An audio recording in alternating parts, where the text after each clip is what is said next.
Jean-Luc Nativel, bonjour. Bonjour. Vous êtes agrégé de philosophie, professeur, auteur, et votre défi tous les mois, c'est de nous parler de philosophie, de nous éclairer. Là où aujourd'hui vous avez choisi d'évoquer le thème et le terme de laïcité. Alors certains mots souffrent de significations qu'on projette sur eux et que souvent il est impossible ensuite ou très difficile d'entendre leur vraie signification. Avec le mot laïcité, on entend à peu près quelque chose qui aurait tendance à être opposé à la religion, un système politique qui nierait la religion, voire qui inciterait à l'athéisme. Or, le mot laïque vient du grec d'église laïkos, qui désigne le peuple en ce qu'il y a de commun à tous ses membres, à savoir qu'ils n'appartiennent pas aux institutions religieuses. Ça, c'est le mot qu'on va donner pour désigner les gens qui appartiennent à ces institutions. On va parler de cléricos, qui va donner clergé, qui va donner clérical par la suite. L'homme laïque, c'est donc l'homme commun du peuple, sans charge religieuse, ni rôle de directeur de conscience. Il est donc égal à tout autre. Et par cette égalité, la laïcité instaure une liberté de chacun vis-à-vis de chacun. Nul ne peut se prévaloir d'une autorité sur les autres pour leur imposer sa croyance ou sa non-croyance.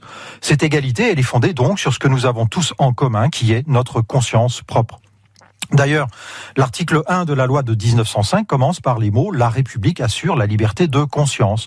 L'un croit en un Dieu, c'est très bien. L'autre en un autre Dieu, c'est très bien. Un troisième ne croit en aucun Dieu, c'est très bien. Tous les trois sont différents, se distinguent, mais ils ont en commun de se déterminer chacun pour soi selon sa conscience. La laïcité, ça n'est donc pas un système politique qui élimine les religions, mais c'est le système politique qui exclut les religions de l'exercice du pouvoir politique, ce qui est la condition nécessaire pour permettre à chacun d'adhérer à l'option spirituelle de son choix. Mais alors, est-ce qu'il y a un lien, est-ce qu'on peut établir un lien entre la laïcité et le droit de blasphème ? Alors là aussi, c'est une autre notion avec une signification souvent très réductrice que l'on plaque sur le mot. Alors on entend en général insulte, injure envers la divinité, grossièreté, propos orduriers, voire caricature dégradante envers Dieu ou la religion, et c'est vrai que ça prend cette forme parfois. Mais en réalité, ce terme, on doit l'entendre beaucoup plus largement comme la négation du caractère sacré d'une doctrine religieuse ou d'un de ses éléments. Je prends un exemple. Si on considère la figure de Jésus notamment, si son statut de Messie est quelque chose de sacré pour le chrétien, alors le musulman qui voit en Jésus seulement un prophète, ou le juif qui voit en Jésus un usurpateur, de ce point de vue, seraient donc des blasphémateurs.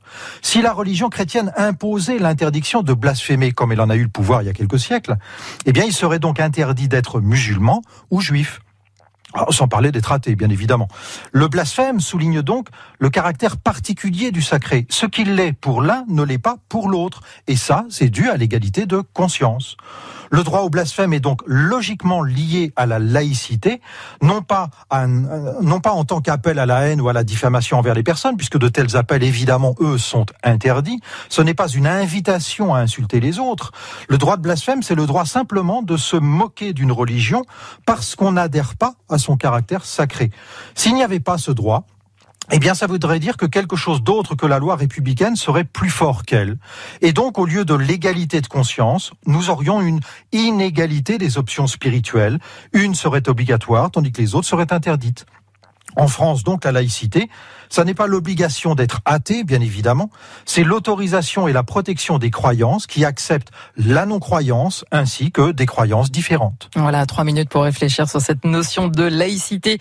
Avec vous, Jean-Luc Nativel, des infos, des liens, ce sera retrouvé sur francebleu.fr dans Circuit Bleu côté culture. Merci à vous, belle journée. Merci.